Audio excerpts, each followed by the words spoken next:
नमस्कार दोस्तों, आप सभी का मेरा YouTube चैनल में बहुत बहुत स्वागत है।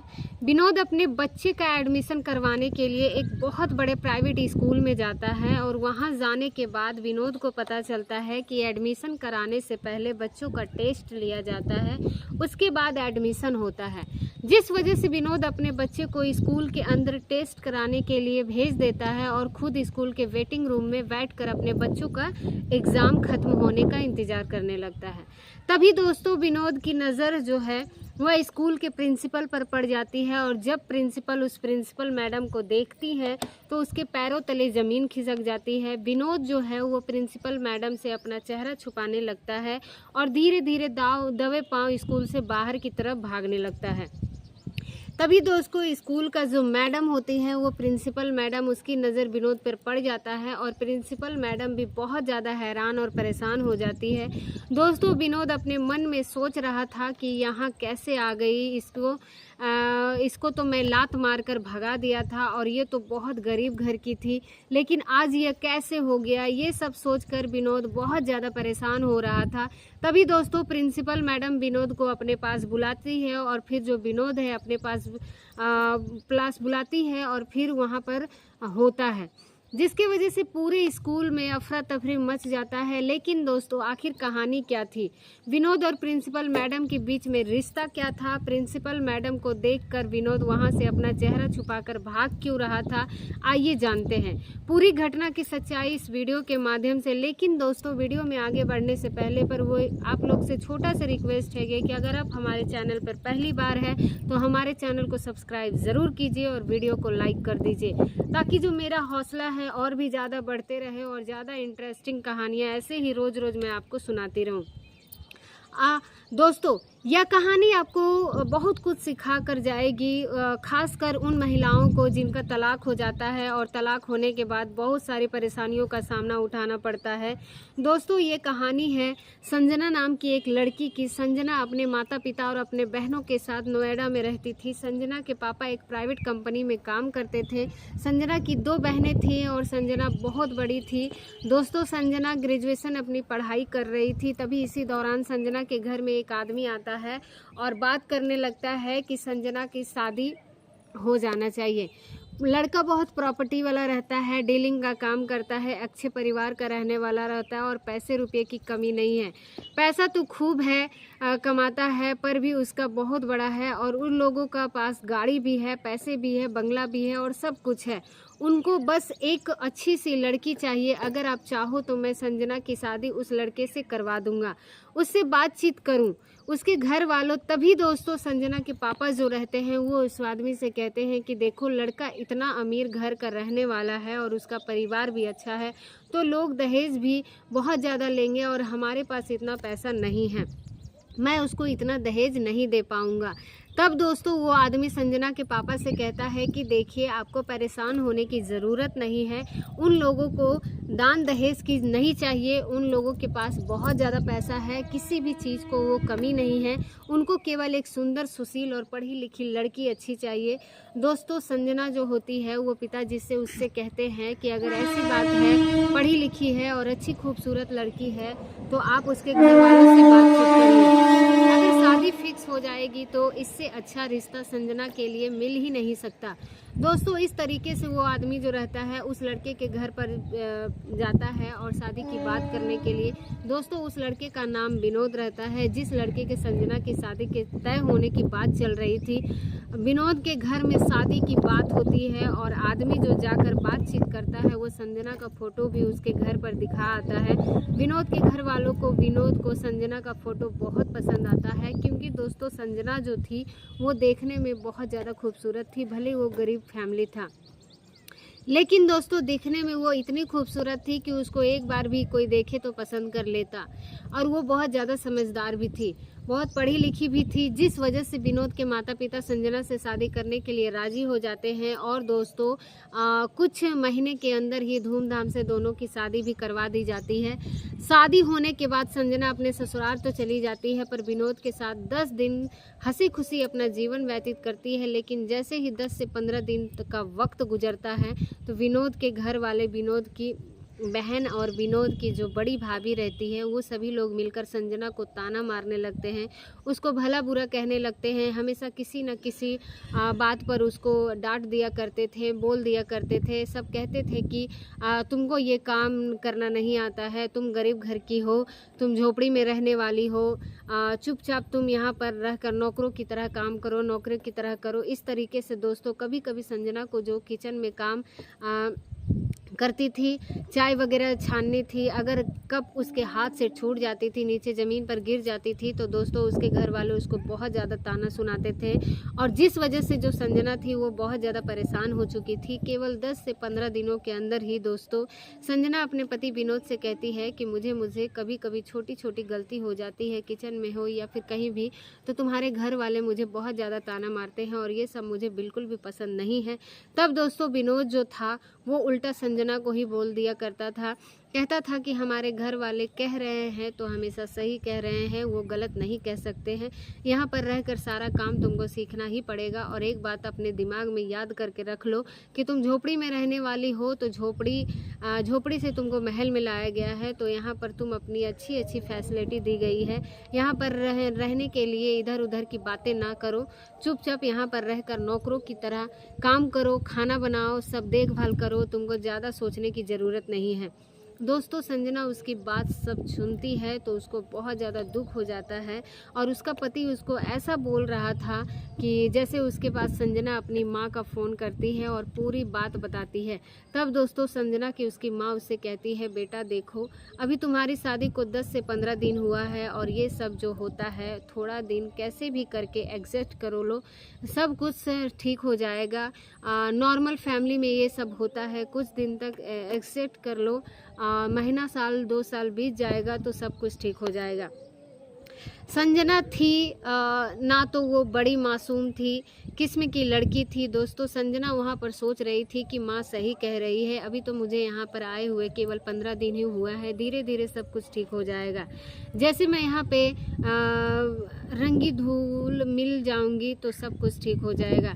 यही सब सोचकर संजना किसी की बातों का जवाब नहीं देती है और चुपचाप वहाँ पर अपना काम करती है, वहाँ पर रहने लगती है। दोस्तों धीरे धीरे करके संजना की शादी को पूरे 6 महीने गुजर जाते हैं और 6 महीने के बाद संजना को पता चलता है कि वो प्रेग्नेंट हो गई है, जिस वजह से संजना बहुत ज़्यादा खुश हो जाती है और वो एक बच्चे को जन्म देने वाली है। लेकिन ये जो बात है विनोद को कहती है, तब विनोद को पता चलता है कि संजना प्रेग्नेंट हो गई है।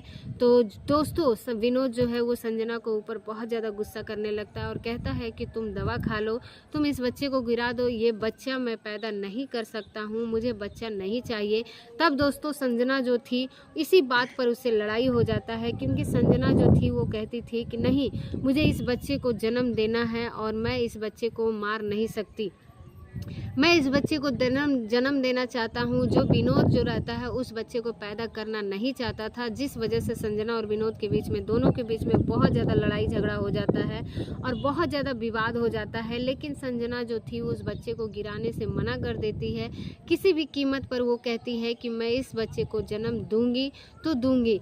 अब दोस्तों इस तरीके से विनोद भी लाचार पड़ जाता है और इस तरीके से 1 महीना और गुजर जाता है। लेकिन दोस्तों एक दिन क्या होता है कि संजना और विनोद अपने कमरे में सोए हुए थे, रात के 12 बजे के आसपास टाइम हो रहा था। विनोद जो था अपने बेड पर नींद में सोया हुआ था, लेकिन जो संजना थी उसके बगल में बेड पर बिस्तर पर सोई हुई थी और अपने बच्चे के बारे में, उसका बच्चा पैदा होने था उसके बारे में सोच रही थी, बहुत खुश थी। तभी दोस्तों विनोद के व्हाट्सअप मैसेज आने वाला था। जब टन टन टन ऐसे करके नोटिफिकेशन व्हाट्सअप पे आता है तो व्हाट्सअप टू से डिलीट भी नहीं किया जाता था। जब संजना उस चैट को पढ़ती है तो पूरी रात पढ़ने लगती है और सिर्फ 1-2 लड़कियां चैट नहीं था, 10 से 15-20 लड़कियां, ऐसे बहुत सारे लड़कियों का चैट था, जिसमें कुछ उसके दोस्त भी थे, कुछ गर्लफ्रेंड थी और कुछ ऐसे ऑनलाइन मिलने जुड़ने वाली बहुत सारी लड़कियां थी। दोस्तों पढ़ते पढ़ते उस चैट को पूरी रात हो जाती है और पूरी रात जो वो चैट को पढ़ते पढ़ते रो रही थी। सुबह में उठने के बाद वो विनोद को बहुत ज़्यादा लड़ाई झगड़ा करती है और कहती है कि देखो विनोद, मैं सब कुछ सह सकती हूँ, लेकिन तुम मेरे साथ ऐसा करोगे, दूसरी लड़कियों के साथ संबंध बनाओगे तो मुझसे ये बर्दाश्त नहीं होगा। और मैं सब कुछ सह सकती हूँ लेकिन ये सब नहीं सह सकती। मैं तुमको दूसरे के साथ कभी भी नहीं देख सकती हूँ। तुम दूसरे विनोद से कहता है कि देखो ये मेरी पर्सनल लाइफ है, मुझे ये पसंद है या नहीं है, तुमको इससे क्या मतलब। तुमको यहाँ पर खाना खाने को मिल रहा है, अच्छे से रहने के लिए मिल रहा है, बड़ा सा बंगला मिला है, तुम्हारी सारी ज़रूरतें पूरी हो रही है और तुमको क्या चाहिए। इससे ज़्यादा मेरे लाइफ में तुमको इंटरफेयर करने की कोशिश मत करो। दोस्तों संजना कहती है कि देखो तुम्हारी लाइफ तुम्हारी कैसी हो गई है, तुमने मुझसे शादी किया है, तुम मेरे पे हक बनाता है जानने का कि क्या करते हो, क्या कर रहे हो, क्या नहीं करोगे। लेकिन अगर तुम ये कहोगे कि मेरी लाइफ है, मैं कुछ भी करूँगा, तो ये बहुत गलत है और मुझसे नहीं हो पाएगा। मैं ये बर्दाश्त नहीं करूँगी। दोस्तों उस दिन विनोद और संजना के बीच में बहुत सारी लड़ाई झगड़े हो जाते हैं और बहुत सारी बातें होती है। तब संजना जो है वो अपनी माँ को फ़ोन कर कर कहती है कि माँ देखो मैं यहाँ पर अब नहीं रुक सकती हूँ, विनोद के घर में बातें मुझे बहुत ज़्यादा ताना मारते हैं और बहुत ज़्यादा परेशान करते हैं। चलो कोई बात नहीं, ये सब तो मैं सह सकती हूँ, लेकिन विनोद मेरे साथ अच्छे से नहीं रहता है, वो भी सह सकता है। लेकिन अगर वो दूसरी लड़कियों के साथ संबंध बनाएगा, उन लोगों के साथ मौज मस्ती करेगा, तो ये सब मुझसे पसंद नहीं है और मैं ये सब बिल्कुल भी नहीं सह सकती। अब मैं यहाँ पर नहीं रह सकती हूँ, मैं घर वापस आना चाहती हूँ। दोस्तों मैं बता दूँ कि उस दिन संजना भी अपनी माँ की बहुत ज़्यादा समझाने की कोशिश की और कहती है कि बेटा ऐसा कदम नहीं उठाओ, नहीं तो तुम्हारी ज़िंदगी पछताना पड़ जाएगा। लेकिन दोस्तों उस दिन संजना अपनी माँ की बातों को नहीं मानती है और विनोद का घर छोड़ देती है, क्योंकि उस दिन विनोद उसको बहुत ज़्यादा मार पीट देता है। और जब घर छोड़ से निकलती है तो डायरेक्ट वो थाने पर जाती है और थाने पर जाने के बाद जो विनोद रहता है, विनोद के खिलाफ एफआईआर दर्ज करवाती है और एफआईआर करवाने के बाद संजना अपने माता पिता के घर चली जाती है। वहां जाने के बाद वो अपने पापा को पूरी कहानी बताती है, विनोद कैसे कैसे लड़कियों के साथ मौज मस्ती कर रहा है, कैसे नौकरानी की तरह रखता है, जिस वजह से दोस्तों संजना के पापा जो थे वो संजना का विरोध नहीं कर पाते हैं। और दोस्तों संजना जो है इस तरीके से अपने मम्मी पापा का घर पर रहने लगती है। लेकिन 5-6 महीने बाद संजना एक बच्चे को जन्म देती है और वो लड़की थी। दोस्तों उस दिन संजना अपने बच्चे को गिराने से मना कर रही थी, तब उसकी पति यानी कि विनोद उसको बोल रहा था कि दवा खा लो, गिरा दो, उसको गिराने से मना कर देती है। इसी बात पर उन दोनों में लड़ाई झगड़ा शुरू हो गया था और झगड़ा इतना ज़्यादा आगे बढ़ गया कि दोनों के बीच में विवाद हो गया और दोनों का अलग अलग रहने लगे, जिस वजह से संजना अपना ससुराल छोड़कर अपने मायके चली आई थी। दोस्तों मैं आपको बताती हूँ कि संजना अपने मायके आई थी, अपने बच्चे को जन्म दी थी और जन्म देने के बाद 2-3 साल तक वो अपने मायके में ही रहती है और अपने बच्चों का पालन पोषण करती है। लेकिन दोस्तों जब बच्चा बड़ा हो गया, 5 साल का हो गया, तब संजना अपने एक दोस्त को फ़ोन करती है कि दिल्ली में रहती हूँ और उसका नाम प्रिया है। दोस्तों संजना प्रिया से कहती है कि प्रिया देखो बहन, अगर तुम जहाँ पर नौकरी करती हो वहाँ पर कोई जगह खाली है तो मुझे नौकरी मिल जाए तो मुझे बता दो, मैं नौकरी करना चाहती हूँ, क्योंकि मेरा बच्चा भी बड़ा हो रहा है और उसको भी पढ़ाना है, उसको लिखाना है। प्रिया है जो संजना से कहती है कि देखो तुम पढ़ने लिखने में अच्छी हो और मेरे घर के बगल में एक स्कूल है, तुम कहो तो मैं वहाँ पर बात कर दूँ, शायद अगर वहाँ पर पढ़ाने का मौका मिल जाए तो तुमको जो सैलरी भी अच्छी खासी होगी और तुम्हारे लिए अच्छा होगा। तब दोस्तों संजना प्रिया से कहती है कि ठीक है, मेरे पास 2-3 दिन का समय है, तुम 2-3 दिन में स्कूल में बात करके मुझे बता देना और फिक्स हो जाएगा तो मैं वहाँ पर आ जाऊँगी। दोस्तों इस तरीके से प्रिया जो उसकी दोस्त थी स्कूल में बातचीत करती है और संजना वहाँ पर जाती है इंटरव्यू के लिए और इंटरव्यू में वो पास हो जाती है। वहाँ पर 9th 10th की क्लास के बच्चों को फिजिक्स पढ़ाने का काम करने लगती है, यानी कि टीचर के तौर पे पढ़ाने लगती है। अब इस तरीके से उसकी ज़िंदगी गुजर रही थी। दोस्तों जो थी वो दिल्ली में थी, रहकर ही किराए का एक मकान में रहती है और वहीं पर अपने छोटे बच्चे के साथ अपनी बच्ची के साथ रहने लगती है और स्कूल में पढ़ाने लगती है। दोस्तों इस तरीके से स्कूल में पढ़ाते पढ़ाते 2 से 3 साल गुजर जाते हैं। लेकिन दोस्तों मैं आपको बता दूं कि संजना जो थी बहुत शांत स्वभाव की थी, वो पूरे स्कूल में बहुत अच्छे से पूरे स्कूल में मेंटेन रखती थी। स्कूल से स्कूल के बच्चे को उसका व्यवहार बहुत अच्छा लगता था। मास्टर जी जो थे उसको स्कूल में पढ़ाते थे उनका साथ भी उसका व्यवहार बहुत अच्छा लगता था। दरअसल साफ भाषा में कहा जाए तो पूरे स्कूल में लोग संजना को बहुत पसंद करते थे, यानी कि उसको इज्जत देते थे, मान सम्मान देते थे।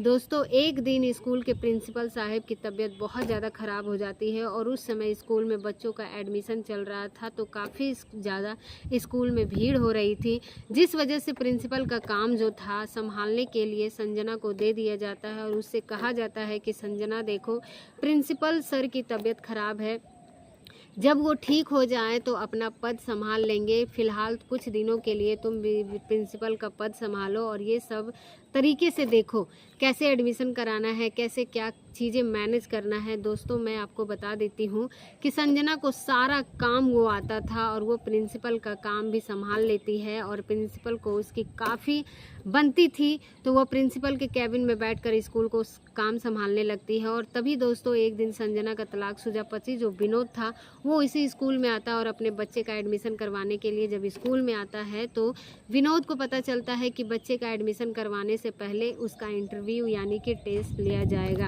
एग्ज़ाम लिया जाएगा, तब जाकर उसका एडमिशन होगा और पता चलता है कि बच्चा किस क्लास में जाएगा और किस वजह से विनोद अपने बच्चों का एग्ज़ाम देने के लिए स्कूल के अंदर भेज देता है। प्रिंसिपल ऑफिस के बाहर बैठकर केबिन कभी बना रहा था, तब वहीं पर वो अपने बच्चों का इंतज़ार करने लगता है। दोस्तों काफ़ी देर तक वहाँ पर वो बैठता है, तभी विनोद सोचता है कि क्यों ना फीस के बारे में, कॉपी पेन के बारे में, टाई बेल्ट मिलता है, प्रिंसिपल मैम से बात कर लिया जाए। एडमिशन करवाने में कितना ज़्यादा खर्चा आएगा, क्या क्या सामान मुझे स्कूल से मिल जाएगा, क्या क्या सामान बाहर से ख़रीदना पड़ेगा। दोस्तों यही सब बात करने के लिए विनोद जो था वो प्रिंसिपल मैडम के कैबिन में जाता है और वहाँ पर दरवाज़ा ऐसे खोलता है तो अंदर जाना संजना को बैठा हुआ देखकर बहुत ज़्यादा हैरान हो जाता है और उसके पैरों तले ज़मीन खिसक जाती है। दोस्तों विनोद जो है वो प्रिंसिपल मैडम को दरवाज़ा का गेट जो उसको तुरंत ऐसे बंद करता है और वहाँ से भागने की फिराक में कोशिश करने लगता है। तभी दोस्तों प्रिंसिपल मैडम उसको देख लेती है और उसकी नज़र उस पर पड़ जाती है और प्रिंसिपल मैडम अपने आवाज़ देकर उसको अपने पास बुलाती है। तभी दोस्तों विनोद संजना के पास जाता है और एकदम से शर्मिंदा हो जाता है और चुपचाप वहाँ बैठा रहता है और संजना को उसको देखकर बहुत ज़्यादा हैरान हो जाती है। दोस्तों संजना विनोद से कहती है कि क्या हो गया, तुम यहाँ पर क्या कर रहे हो, यहाँ पर क्यों आए हो। तब दोस्तों विनोद संजना से कहता है कि मैं भी यही जानना चाहता हूँ कि तुम यहाँ पर क्या कर रही हो, यहाँ पर प्रिंसिपल के ऑफिस में तुम क्या कर रही हो। तभी दोस्तों संजना उससे कहती है कि मैं यहाँ स्कूल में पढ़ाती हूँ, अभी कुछ दिनों के लिए मैं प्रिंसिपल का पद संभाल रही हूँ, तुम बताओ तुम यहाँ पर क्या कर रहे हो, क्या करने आए हो। तब दोस्तों विनोद संजना से कहता है कि देखो मैं अपने बच्चे का एडमिशन यहाँ पर करवाने के लिए आया हूँ। तब दोस्तों संजना पूछती है कि तुम्हारा बच्चा कौन सा है। तब विनोद कहता है कि देखो तुम्हारे से तो तुम मेरे घर छोड़कर चली गई, 1 साल बाद मैंने अपनी दूसरी शादी कर लिया और उसके बाद हमारा एक बच्चा हुआ जो मैं सोचा चलो वो भी 3-4 साल का हो गया तो उसका भी एडमिशन करवा दूँ, लेकिन मुझे क्या पता था कि तुम यहाँ पर नौकरी कर रही हो। तभी दोस्तों विनोद संजना से पूछता है कि तुम तो नोएडा में रहती थी, फिर यहाँ पर क्या कर रही हो। तब दोस्तों संजना विनोद से कहती है कि हाँ मैं नोएडा में रहती थी, लेकिन मुझ पर वहाँ नौकरी नहीं मिल रही थी, इसीलिए मैं दिल्ली चली आई और यहीं पे अपनी बच्ची को लेकर रहती हूँ किराए के मकान में, और ऐसे ही मेरी ज़िंदगी गुजर रही है। दोस्तों संजना विनोद से ये भी कहती है कि स्कूल से मेरी अच्छी खासी इनकम हो जाती है, मेरा खर्चा निकल जाता है, रूम का भाड़ा निकल जाता है, मैं अपनी प्रॉब्लम जो हूँ भी अच्छे खासे से मैनेज कर लेती हूँ, कोई प्रॉब्लम नहीं है। लेकिन दोस्तों विनोद जब ये बात सुनता है कि बच्चे के साथ जो विनोद है संजना से पूछता है कि किसके बच्चे के यहाँ पर कहाँ रहती हो। तब दोस्तों संजना विनोद से कहती है कि वही बच्चा जो किसी न किसी बल्कि तुम्हारा है। जब भी मैं प्रेग्नेंट हुई थी उस समय तुम मुझे बोलते थे कि बच्चे को दवा खाकर गिरा दो, लेकिन मैं उस बच्चे को गिराई नहीं, मैं उस बच्चों का पाल पोस कर बड़ा की हूँ और जब मैं उसको छोड़कर चली गई उसके बच्चे का जन्म दिया हूँ और उसे अभी मैं पाल पोस रही हूँ, अभी वो पूरे 5 साल का हो गया है। तब दोस्तों विनोद संजना से कहता है कि मेरा बच्चा 5 साल का हो गया है, मैं अपने बच्चे को देखना चाहता हूँ। तब संजना उससे कहती है कि तुम्हारा बच्चा वो कैसे हो सकता है, मैंने उसे जन्म दिया है और मैं उसे पाल पोस रही हूँ और आज तक उसके पापा उसके कभी मिलने नहीं गए और उसके पापा का साया क्या होता है, पापा का प्यार क्या होता है, उसको कभी मिला ही नहीं, वो तुम्हारा बच्चा कैसे हो सकता है। लेकिन दोस्तों विनोद काफ़ी ज़्यादा जिद करने लगता है और कहता है कि नहीं, मुझे अपने बच्चे से मिलवा दो प्लीज़, कैसे भी करके मुझे अपने उसको देखना है, उससे मिलने का बहुत ज़्यादा मन कर रहा है और वो बहुत ज़्यादा बड़ा हो गया है, कैसा दिखने में होगा, सारी बातें वो बोलता है, उसको देखने का मना कर देता है। लेकिन दोस्तों संजना कहती है कि देखो मैं अभी ऐसा नहीं करूँगी, जिस दिन तुम मुझ अपने घर से लात मारकर भगा दिया था उसी दिन तुमको समझ में नहीं आया कि तुम्हारा बच्चा मेरे पेट में पल रहा है, और अगर मैं समय तुम्हारा साथ छोड़ देती या तुम मेरे साथ छोड़ देते तो उस बच्चे का सहारा कौन बनेगा, उसका ख्याल कौन रखेगा, उसकी देखभाल कौन करेगा, उस दिन तुमने समझ में नहीं आया। दोस्तों इस तरीके से संजना और विनोद के बीच में वहाँ पर बहुत सारी बातें होती हैं, लेकिन संजना किसी भी कीमत पर अपनी बच्ची को विनोद को मिलवाने नहीं चाहती थी। कुछ देर के बाद दोस्तों विनोद के बच्चे का एग्ज़ाम वहाँ पर ख़त्म हो जाता है और विनोद अपने बच्चे का वहाँ पर नर्सरी में एडमिशन भी करवा लेता है। एडमिशन करवाने के बाद अपने घर चला जाता है।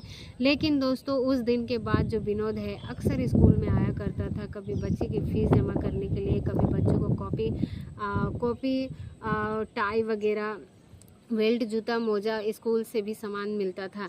कोई ना कोई बहाना लेकर वो स्कूल में हमेशा आया करता था और संजना से मिलता था, जिस वजह से संजना को बहुत ज़्यादा परेशानियों का सामना करना पड़ता था।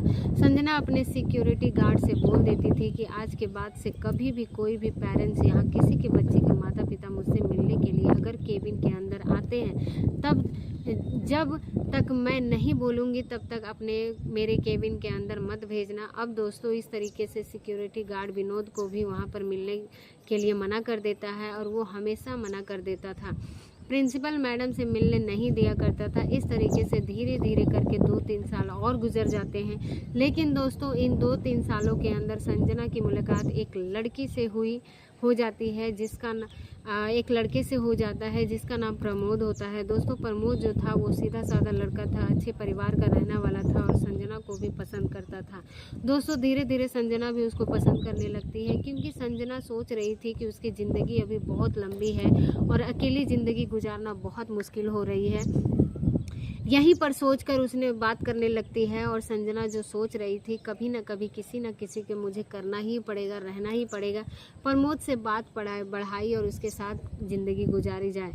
दोस्तों जिस दिन प्रमोद संजना को प्रपोज करता है, संजना उसी दिन उसको एक्सेप्ट कर लेती है और दोनों एक दूसरे से प्यार भरी बातें करने लगते हैं। लेकिन अगले ही दिन प्रमोद उसको एक होटल के अंदर मिलने के लिए बुलाने लगता है। संजना समझ जाती है कि प्रमोद का इरादा क्या है, वो उसके साथ क्या करना चाहता है, जिस वजह से संजना प्रमोद से कहती है देखो मैं तुमसे होटल में अभी नहीं मिल सकती हूँ, पहले हम दोनों का शादी करेंगे, उसके बाद हम दोनों सब कुछ करेंगे, मिलने जुलने का काम वाला। दोस्तों आपको एक बात बता दूं कि प्रमोद जो था संजना के बारे में सारी बातें जानता था। उसका पति उसको तलाक दे दिया है, छोड़ दिया है और उसका एक बच्ची भी है, जिस वजह से प्रमोद जो था संजना से फ़ायदा उठाना चाहता था, उसके साथ शारीरिक संबंध बनाकर मौज मस्ती करना चाहता था। दोस्तों कुछ दिन के बाद दारू शराब पीकर एक होटल में वह जाता है प्रमोद और जाके उसी कमरे में वो सो जाता है और सोने के बाद संजना को फ़ोन करता है और कहता है कि मैं होटल के अंदर कमरा बुक कर लिया हूँ, अभी तुम यहाँ पे आ जाओ, तुमसे मिलने का बहुत ज़्यादा मन कर रहा है। लेकिन दोस्तों उस दिन संजना उसको होटल में अंदर मिलने से मना कर देती है, जिस वजह से प्रमोद बहुत ज़्यादा गुस्सा आ जाता है और प्रमोद फ़ोन पर ही संजना को भला बुरा कहने लगता है और भला बुरा उसको गाली भी देने लगता है, जिस वजह से संजना जो थी वो समझ जाती है कि प्रमोद सिर्फ उसके साथ शारीरिक संबंध बनाना चाहता था, उससे प्यार नहीं करता था, जिस वजह से संजना प्रमोद से बातचीत करना भी बंद कर देती है और अपनी बच्ची के साथ अपना जीवन बिताने लगती है। लेकिन दोस्तों वो अपनी दूसरी शादी ज़िंदगी में कभी भी नहीं करती है और अभी तक उसने अपनी दूसरी शादी नहीं किया है। दोस्तों अक्सर ऐसा देखा जाता है कि जिन महिलाओं का तलाक हो जाता है उन महिलाओं के साथ अक्सर ऐसे लोग गलत काम करने की कोशिश करते हैं, क्योंकि हमारे समाज में ऐसे बहुत सारे लोग हैं जिनको लगता है कि महिला का तलाक हो गया, उसके आगे पीछे कोई नहीं है, उसके मौके का फ़ायदा उठा लिया जाए, उसके साथ कोई भी कार्यवाही नहीं होगा, उसका कोई नहीं सुनेगा। और ये सब सोचकर तलाकशुदा महिलाओं के साथ बहुत सारे लोग रेप वगैरह जैसे अंजाम देते हैं, बहुत सारी चीज़ें करते हैं। लेकिन दोस्तों मैं आपको एक बात बता देती हूँ कि सिर्फ तलाकशुदा महिलाओं की ये परेशानी नहीं है, बल्कि एक नाबालिग लड़कियों को भी परेशानी बन गई है। आजकल इतने सारे रेप केस निकलते हैं, बलात्कार हो गया है। ये सारी चीज़ें बहुत सारी होती हैं, लोग फ़ायदा उठाना चाहते हैं कि उसके साथ जीवन बिताना चाहते हैं। दोस्तों संजना आज भी उसी स्कूल में टीचर है। कुछ दिनों के लिए उस टाइम प्रिंसिपल बनी थी, लेकिन अभी टीचर का पद संभाल रही है और उसका बच्चा भी बहुत बड़ा हो गया और अब 12 पास कर लिया है, ग्रेजुएशन कर रहा है और यूपीएससी की तैयारी कर रही है और दोनों लोग की ज़िंदगी हंसी खुशी गुजर रही है। तो दोस्तों आज की इस कहानी से आपको कैसी लगी हमें कमेंट बॉक्स में ज़रूर बताइएगा। फिलहाल इस वीडियो में इतना ही। वीडियो पसंद आए तो वीडियो को लाइक करके चैनल को सब्सक्राइब ज़रूर कीजिएगा और आप सभी लोगों को बहुत बहुत धन्यवाद।